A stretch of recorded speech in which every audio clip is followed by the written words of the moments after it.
The Huskers begin the 2019 season ranked 24th in the nation and at home against the South Alabama Jaguars. Now for the Jaguars, it was announced today that Cephas Johnson will be the starting quarterback for the Jaguars this Saturday. Cephas Johnson only attempted 19 passes in 2018. So some impact players for the Jaguars. Running back Trey Minter, who had 801 rushing yards last year and 6 touchdowns, and he also had 201 receiving yards. Wide receiver Kawan Baker, who is a double threat in the receiving game and running game last season. He had 33 catches for 494 yards and 4 touchdowns last season, and 251 rushing yards and 9 touchdowns. And cornerback Jalen Thompson, who led the Jaguars last season with 3 interceptions. And the Jaguars also have an experienced offensive line returning for 2019. So when I look at South Alabama, yes, they went 3-9 last season. And yes, the Huskers did go 4-8 last season. So both these teams, they struggled last season. But Nebraska got better the further on the season went.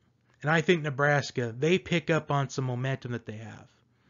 Because if you look at Nebraska's 4-8 record last year, they could have easily won 7 or 8 games if they would have just been able to finish those games.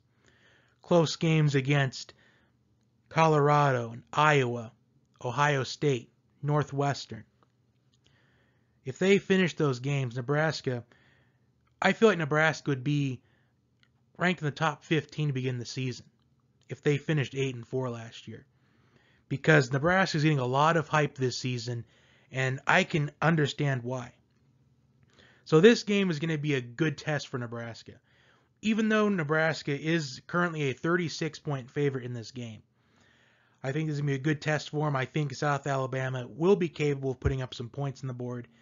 So I think Nebraska will win this game, but I don't think they necessarily beat that 36-point spread or cover it in correct terminology. But some impact players for the Huskers. Quarterback Adrian Martinez, 25 total touchdowns in his freshman season. J.D. Spielman returns after having 66 catches, 818 yards, and 8 touchdowns last season. And linebacker Muhammad Berry, who had 112 total tackles in 2018. So when you look at this matchup, there are a little bit of concerns that we're going to see addressed this weekend. The running back position is a big one because Maurice Washington's status, it's unclear at the moment. But on the depth chart, Georgia Tech transfer Dedrick Mills is the starter at this current moment. And in 9 games played with Georgia Tech, he had 771 rushing yards and 12 touchdowns. So overall, my prediction of this game is I think we're going to see Nebraska's offense, I think, going to be firing on all cylinders after the first couple drives. I think possibly it could take about maybe 2 possessions to maybe get into the feel of the new season, because sometimes a lot of teams, they get a little anxious, a little excited, the jitters because it's been a long off season, and that could happen with Nebraska, but I still think that their offense will put up a significant amount of points. But I do think there will still be some improvements to be worked on the defensive side of the ball. So I have the Huskers winning this game 48-20.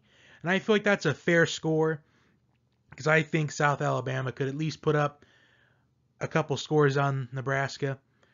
But overall, Nebraska wins 48-20. So that's all I have for you today.